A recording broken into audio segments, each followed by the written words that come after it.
Our next speaker is Phillip Dickerson, who works for the US Environmental Protection Agency, and he's going to be talking about how they have been using Google Earth to visualize real-time air quality data.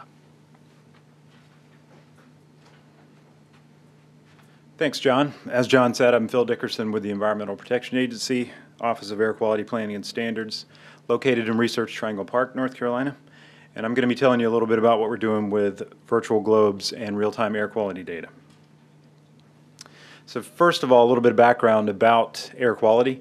Obviously, air pollution affects everyone. Unlike some of the other environments that EPA is concerned with, everybody has to breathe the air. Poor air quality can aggravate lung disease, including asthma, heart disease, including congestive heart failure. And those kind of effects result in more premature deaths, more admissions to hospitals, more trips to the emergency room, more visits to doctors' offices, more school and work absences for folks that are affected by those symptoms, and more days with symptoms. So basically, very quickly, what EPA does in the realm of air quality data. The Clean Air Act actually requires monitoring and reporting of air quality data. A bevy of state and local agencies collect that data and report it to EPA. There's not an actual regulatory requirement for real-time reporting, which will come into play when I talk about the Air Now program. EPA manages the Air Quality System, AQS, which is actually the largest database of air quality measurements in the world. It goes back to as early as the 1950s. That AQS data, as I mentioned, is supplied by those state, local, tribal, and federal agencies, and it's used to determine compliance with the national ambient air quality standards. So if you've ever heard the phrases non-attainment area, that's what we're judging based on this AQS data. The reason I point that out is because the Air Now program actually provides real-time air quality data and forecasts for the public. So about 10 years ago, EPA found that our Region 1 office in the Northeast was gathering up real-time air quality data 3 times each day and creating maps for the public. So in 1997, we got some funding to try to expand that effort nationwide. I bring this up in contrast to the air quality system, which we use for our regulatory purposes. This is actually reported in real time, which again is not required by regulation. And we have mostly a focus upon the public. This also leverages existing monitoring activities. The state and locals are getting EPA grants to do this monitoring, and we're just building upon that monitoring network that already exists. We have a very diverse stakeholder community. We have federal, state, provincial, tribal, and local air agencies, and there are over 120 of those agencies that are submitting their data voluntarily to the Air Now program. We also have scientific and health research organizations that are actually using that real-time data to study health effects on humans. We also have a lot of media and public outreach groups. Our data actually goes to CNN, USA Today, the Weather Channel, media outlets like that. We do a lot of education and outreach through the Air Now program. Ozone in particular was difficult to visualize since it's an odorless, colorless gas, and we actually gave the public a tool that they could kind of see how ozone formed in the atmosphere and watch it move about. We also have international interest in activities. We're actually piloting a version of the Air Now system in Shanghai, China right now. The Chinese saw the success the US had with Air Now and they wanted to duplicate the system, so we're actually designing an entirely new system that we'll use in Shanghai and in the US next year. This bottom flow diagram is a very brief description of how the Air Now system actually works. We have those 120 plus state and local air agencies. They submit their data to the Air Now Data Management Center, which is actually not far from here up in Petaluma, California. They submit observations every hour, 24/7, and they also submit forecasts to this Data Management Center. We take that and then turn around and create a national data set and a national set of maps and forecasts. We then form the function of distributing that data and forecast to the media and also to the public via our airnow.gov website. And we hope that that information gets into the hands of decision makers and the public so that they can avoid exposure to unhealthy levels of air quality. On the right-hand side, you'll see in 1997, this represents that first regional effort. EPA took that over, and the 2007 view shows that we've expanded it to all 50 states and even the provinces of Canada.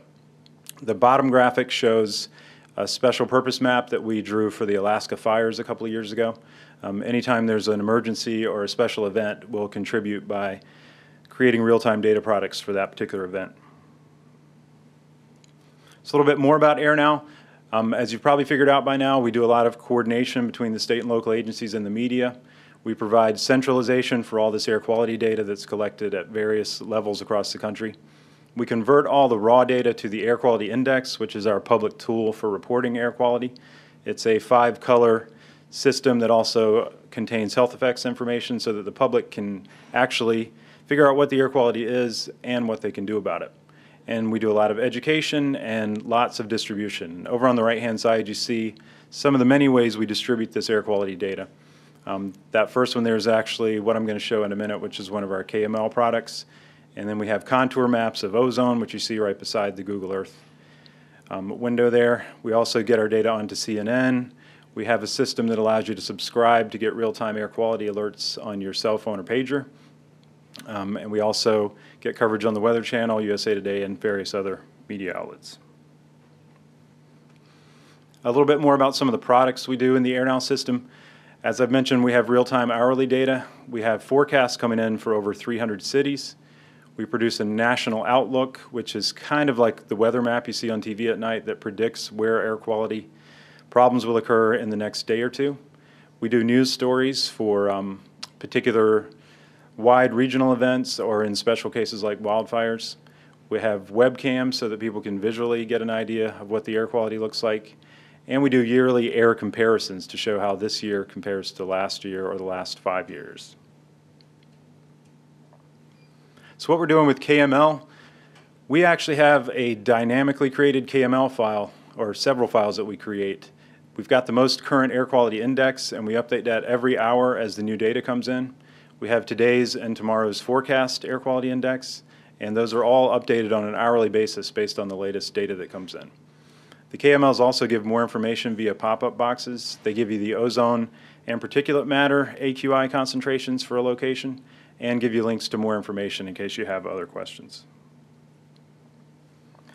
Outside of my program, EPA is also doing some other air quality applications. We have a KML file for emissions data.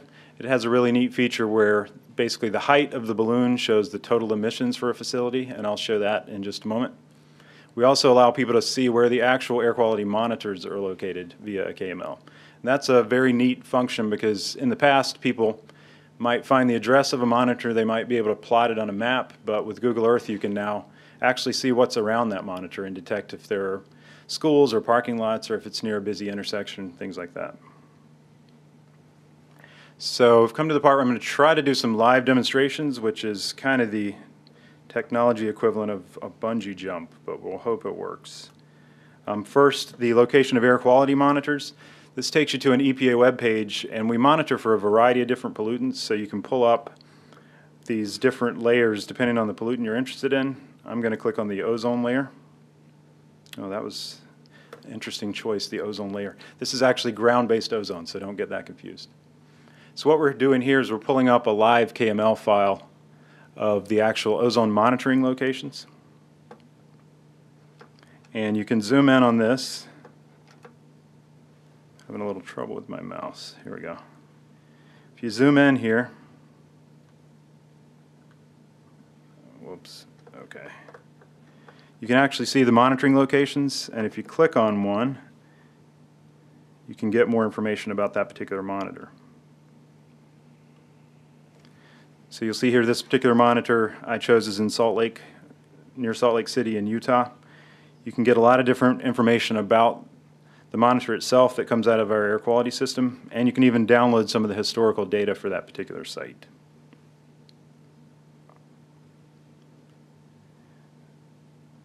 Obviously you can zoom in closer and see what kind of terrain the monitor has around it and get a lot of different visual information. So I'm going to jump back out. Whoops. Didn't mean to do that. Okay. This next one is actually a KML file that references 3 other KML files which give you information on current air quality and forecast.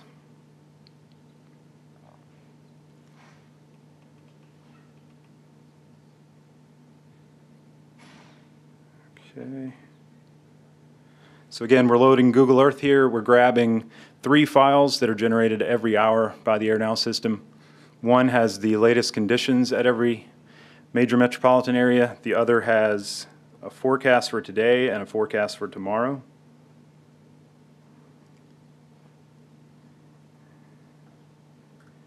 And I'm just going to zoom in on one here. So we'll see there's one in the Denver area. When you mouse over it, you see the current AQI is 94, which is a yellow AQI. If you click on it, you get a pop-up box. And you'll see here immediately the PM 2.5 AQI is 94, the ozone AQI is 32. EPA regulations require that the cities report whichever is highest, so that's where the 94 is coming from. Okay, and then over on the side, you'll see the radio buttons. You can switch to today's forecast as another view. And it will take it a minute to load. And these, you can see the forecast for Denver for today is that it will reach a 50. And if you click on that again, you'll see that the 50, it looks like ozone and PM are going to be 50. Interesting. So that's the forecast for today. Similarly, if you click on the next radio button, you can get tomorrow's forecast.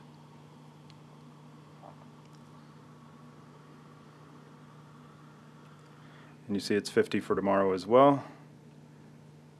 One thing I forgot to point out, just so you know, there's no tricks up my sleeve. If you'll notice here, this data was at 3 o'clock Mountain Standard Time. So it is almost real time there. And lastly, another group in my office does National Emissions Inventory, which is a collection of all the facility emissions data. They've also done a KML file with that data. And on this one, when you bring this up, it'll show you the locations of actual plants across the country, and that's why there's so many of those little balloons. And if you zoom into one,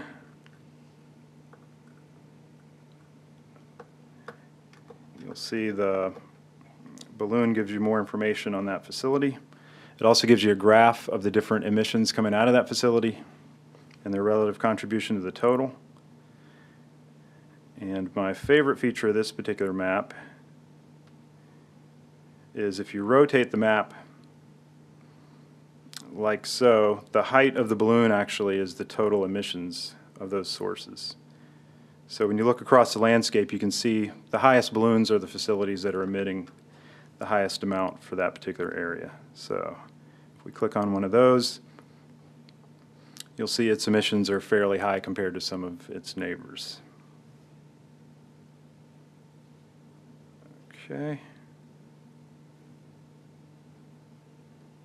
And that is about all I have. I'll encourage you to visit our website, airnow.gov, where you can find a lot more information on air quality, including information about the Air Quality Index. You can get data, forecasts, news items, publications, and a lot more. And at this point, I'll take questions.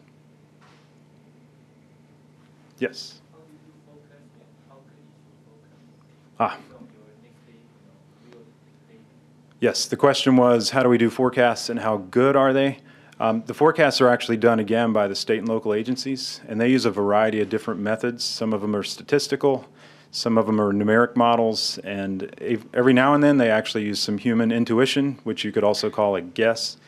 And so the different methods have different degrees of accuracy, and it also depends a lot on the weather, because air quality is very much affected by the meteorology. So as far as accuracy, kind of a rule of thumb is it's somewhere in the range of 70 to 75% on average, but it varies a lot depending on the area and the technique. Another thing I should add is our friends at NOAA have a national air quality forecast model for ozone right now. So if you go to NOAA's website, you can actually see their numerical model of the entire country for ozone. And they're doing an experimental domain for particulate matter. So there's a lot of different products out there that figure into the forecasts. Okay, any other questions? All right, thank you.